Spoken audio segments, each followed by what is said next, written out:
기도에 은혜 주실 줄 믿습니다. 우리가 2주간에 걸쳐서 특별 새벽 기도회를 갖고 있습니다. 내일까지 특별 새벽 기도회를 하게 되는데요. 내일은 6시 30분 늦춰서 6시에 하겠습니다. 자녀들과 함께 나와서 참여하시면 좋겠고, 자녀들 같이 오면 제가 안수기도 하도록 하겠습니다. 우리가 특별 새벽 기도회를 갖는 목적은 첫째는 우리 성도들로 하여금 기도 훈련을 하도록 하기 위해서입니다. 신앙생활에 기도가 그만큼 중요하기 때문이죠. 두 번째는 우리가 하나 되기 위해서입니다. 교회가 주님의 사명을 감당하기 위해서는 하나가 되어야 하기 때문입니다. 그리고 세 번째는 순종 훈련이죠. 신앙의 성숙은 바로 순종을 통해서 나타나기 때문입니다. 아무리 우리가 뛰어나고 능력이 있어도 순종하지 않으면 하나님께 쓰임받지 못하기 때문입니다. 우리의 삶을 결정짓는 것은 환경이나 조건이 아닙니다. 바로 하나님과의 관계에 있습니다. 다니엘의 삶은 그것을 너무나 잘 보여주고 있습니다. 하나님과의 관계를 잘하기 위한 가장 중요한 삶의 방법은 바로 기도입니다. 다니엘은 항상 하나님께 기도하는 삶을 살았습니다. 위험한 환경 속에서도 그가 끝까지 살아남을 수 있었던 비결은 바로 하나님과의 관계에 있었던 거죠. 그는 하루에 3번 하나님께 항상 기도를 했습니다. 다니엘이 하나님께 쓰임받을 수 있었던 비결이기도 하죠. 그런 의미에서 우리는 무엇보다도 기도가 회복되어야 합니다. 기도가 회복되어야 하나님께 쓰임받는 믿음의 사람이 될 수 있다는 것을 우리가 꼭 기억해야 되겠습니다. 다니엘 7장 이하의 말씀은 특별히 다니엘이 직접 본 환상과 관련되어 있습니다. 오늘 우리가 읽은 이 본문은 다니엘의 두 번째 환상에 관한 내용이고 그 환상에 대한 해석을 다루고 있는 본문입니다.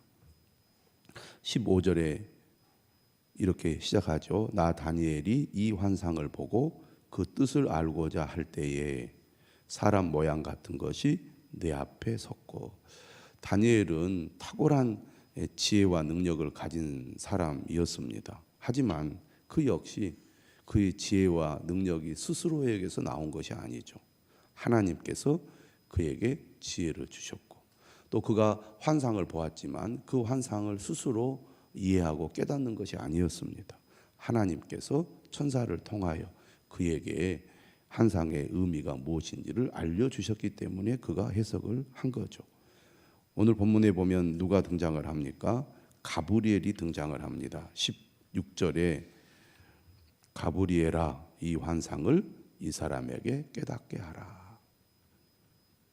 천사 가브리엘을 통하여 다니엘은 환상의 뜻을 알게 됩니다. 그런데 그가 얼마나 하나님의 천사를 만났을 때 두려웠던지 18절에 보니까 얼굴을 땅에 대고 엎드려 깊이 잠이 들었다고 그랬습니다. 그러니까 하나님을 만나는 그 과정과 경험이 영적으로 볼 때는 그를 매우 지치고 또 힘이 빠지게 만들었던 것 같습니다. 이때 이제 가브리엘이 다니엘을 어루만져서 그를 이렇게 세웠고 환상의 의미가 무엇인지를 말해 주는 거죠. 17절과 18절은 반복해서 뭐라고 얘기하느냐면 이 환상은 정한 때 끝에 관한 것이다. 정한 때 끝에 관한 것이다. 이렇게 설명을 하고 있습니다. 지금 다니엘의 이 두 번째 환상의 배경은 매일 성경에도 설명이 나왔듯이 셀루코스 왕조 가운데 안티오코스 4세, 에피파네스 때를 배경으로 하고 있다는 말씀을 드렸습니다. 이스라엘 백성들에게는 이때가 가장 치욕스러운 시대였고 박해가 심한 시대였기 때문입니다. 박해가 시작되면 그 박해가 언제 끝날지 알 수도 없고 그 박해의 기간이 견디기 힘들기 때문에 너무너무나 고통스러웠을 것입니다. 그런데 다니엘이 본 환상은 그러한 박해의 때가 끝나는 날이 올 거라는 것이죠. 그것이 영원히 계속되지 않고 정한 때가 되면 끝이 난다는 것입니다.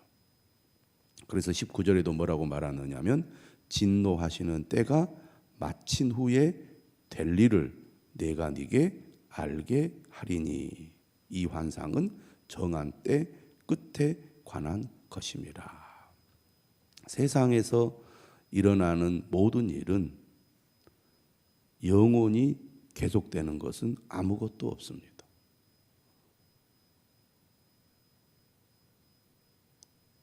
무엇이든지 언젠가는 끝나는 때가 온다는 거죠. 우리 개인의 삶도 마찬가지입니다. 이 세상의 권력도 우리가 누리는 그 모든 것도 영원히 지속되지 않고 언젠가는 끝나는 날이 오게 되죠. 문제는 그 한가운데 있을 때 정말 끝이 올까 하는 생각이 드는 것이고 그만큼 견디기 쉽지 않기 때문에 끝나지 않을 것처럼 여겨지는 것이지 시간이 지나고 돌이켜보면 끝이 있다는 것을 알게 되고 지나고 나면 그 기간이 그렇게 긴 것도 아니라는 것을 알게 됩니다. 그런데 그 고통의 그 순간에는 안 끝날 것 같거든요. 이스라엘 백성들도 그런 마음을 가지고 있었기 때문에 다니엘의 환상을 통하여 아니다, 끝이 있다, 하나님이 다 때를 정했다 이렇게 말씀하심으로 고난의 때를 잘 견디고 이겨내도록 위로하고 격려하고 있는 것입니다. 어제 본 환상의 핵심 내용은 20절에 나오죠. 두 뿔 가진 순양은 메대와 바사 왕들을 가리키고 털이 많은 순염소는 헬라 왕을 가리킵니다. 그 헬라 왕 가운데 두 눈 사이에 있는 큰 뿔은 첫째 왕, 다시 말하면 알렉산더 대왕을 가리키고 이 알렉산더 대왕이 어마어마한 힘을 가지고 주변 세계를 엄청나게 확장하여 정복을 했지만 10년 만에 그가 죽고 맙니다. 33살에 그가 죽잖아요. 그런데 후계자를 세우지 않고 죽다 보니까 매우 혼란스럽게 되죠. 결국 4명의 장군들이 분할 통치를 하게 됩니다. 그래서 22절에 이 뿔이 꺾이고 그 대신에 4뿔이 났은즉 그 나라 가운데서 4나라가 일어나되 그의 권세만 못하리라. 알렉산더 대왕의 권세만 못하다. 왜? 4개로 나라가 분할되었으니까 그럴 수밖에 없었겠죠. 그런데 이스라엘 땅은 처음에는 프톨레미 왕조가 이집트에 있는 프톨레미 왕조의 영향 아래에 있다가 3세기에는 2세기 때는 시리아에 있는 셀루코스 왕조가 지배를 하게 됩니다. 문제는 이 셀루코스 왕조에 속한 이 왕, 그것도 23절에 보면 이 4나라 마지막 때에 반역자들이 가득할 즈음에 한 왕이 일어나리니. 이 왕이 누구냐? 안티오코스 4세 에피파네스입니다. 이 왕이 이스라엘 백성들에게는 매우 고통을 주는 왕이었던 것이죠. 근데 그 왕이 어떤 왕이었느냐? 소개를 합니다. 그 얼굴은 뻔뻔하며 속임수에 능하며. 미국의 민주주의를 이렇게 보면 정치인들이 치열하게 대결을 하고 싸웁니다. 그런데 미국의 민주주의의 아버지들을 이렇게 보면은 어떤 얘기들을 반복해서 하냐면 권력을 가진 사람은 절대로 믿을 수가 없다는 거죠. 기독교 신앙의 배경 위에서 세워진 나라고 또 기독교 신앙이 투철한 사람들이 통치를 하는 나라임에도 불구하고 워싱턴을 비롯해서 1대, 2대, 3대 대통령들의 그 발언들을 들어보면 권력은 견제하지 않으면 반드시 타락하기 때문에 권력을 가진 사람은 결코 믿어서는 안 된다. 그러니까 권력이 갖고 있는 속성이 그런가 봐요. 힘을 가지게 되면 사람은 그 악한 본성이 드러날 수밖에 없다는 것이죠. 그래서 반드시 제도를 통하여 견제하는 것밖에는 그 인간의 사악한 본성을 막을 방법이 없다. 이렇게 얘기하는 거죠. 저 사람은 참 좋은 사람이고 늘 국민들을 위해서 봉사하고 헌신한다고 또 말하고 있기 때문에 또 지금까지 그러한 삶을 살아왔기 때문에 저 사람은 약속을 지킬 거다. 말대로 행동할 거다. 절대로 믿어서는 안 된다는 거죠. 미국이 복잡한 나라고 문제가 많은 나라지만 그럼에도 불구하고 지금까지 민주주의가 이만큼이라도 유지될 수 있었던 것은 그런 제도가 있었기 때문이 아닌가. 많은 사람들이 그렇게 얘기를 합니다.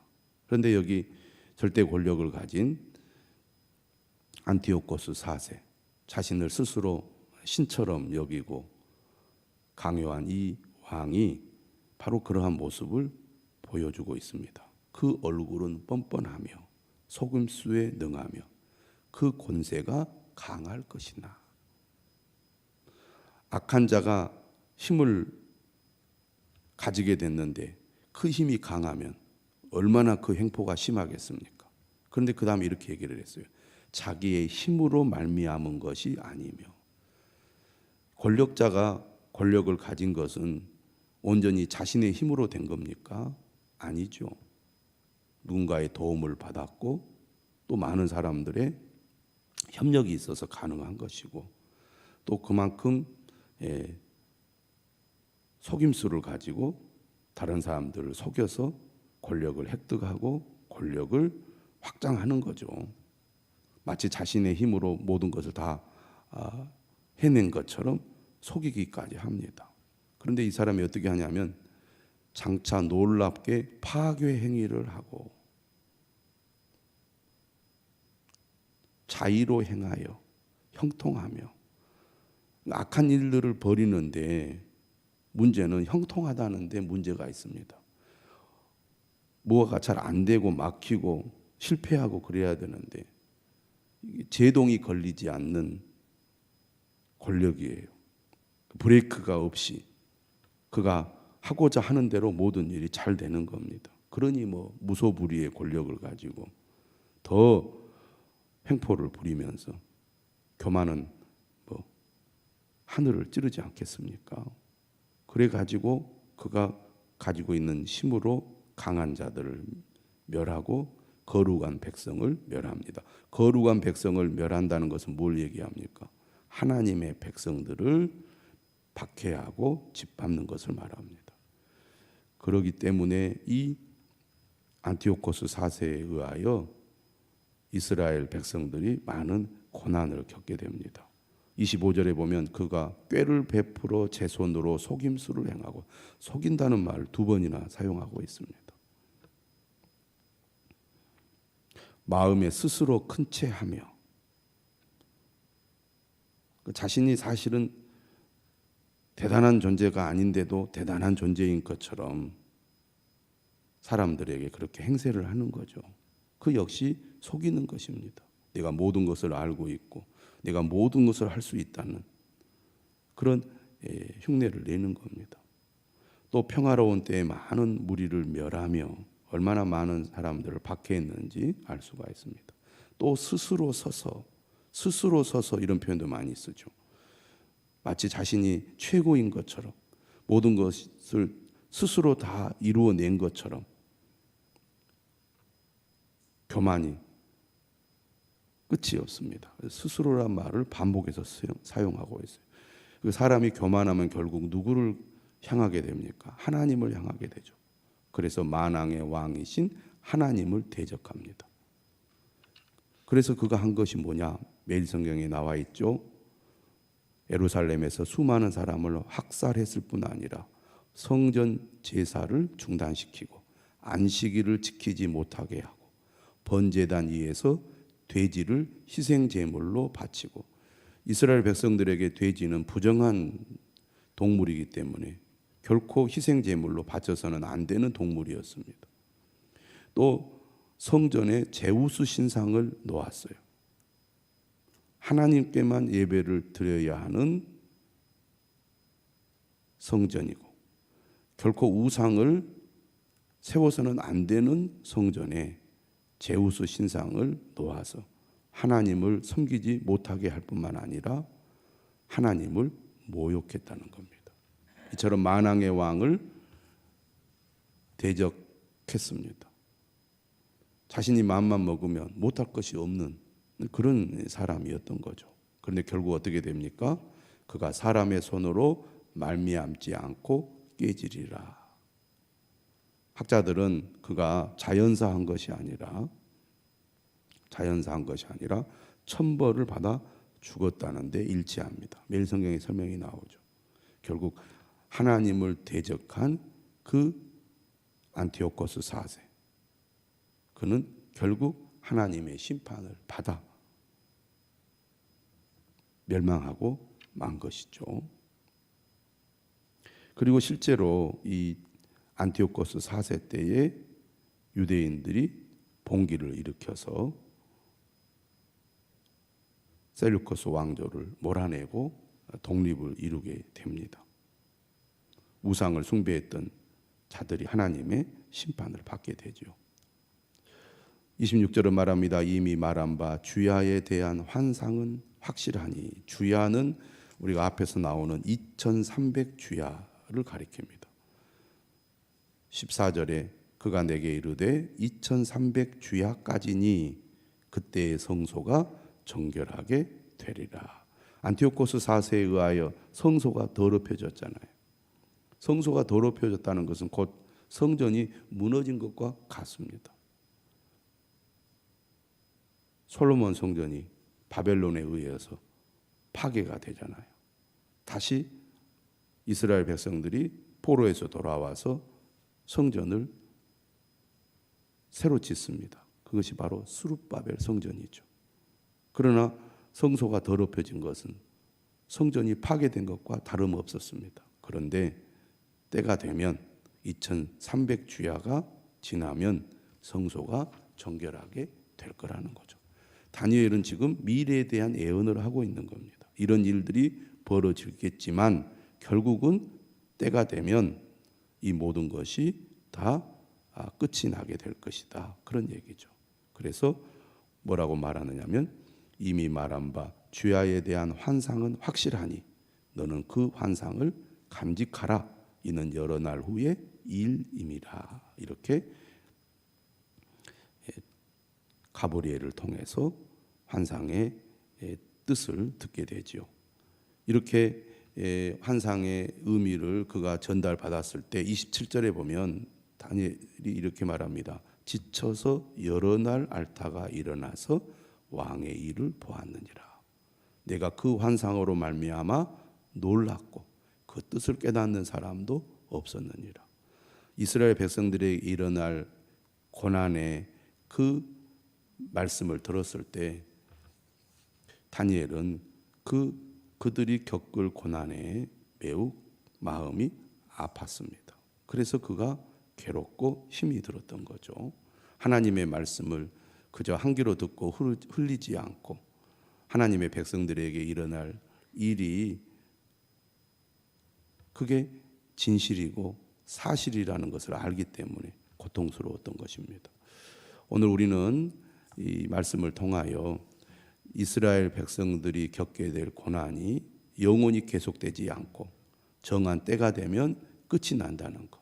하나님을 대적하는 교만한 자는 결국 심판을 받는다는 것을 오늘 말씀을 통해서 확인할 수 있었습니다. 하나님을 멀리하고 대적하는 자는 결국 망하지만 고난 가운데에서도 끝까지 믿음을 지키는 하나님의 백성들은 하나님의 돌보심과 하나님의 보호하심으로 말미암아 결국에는 구원을 얻게 될 거라는 것이죠.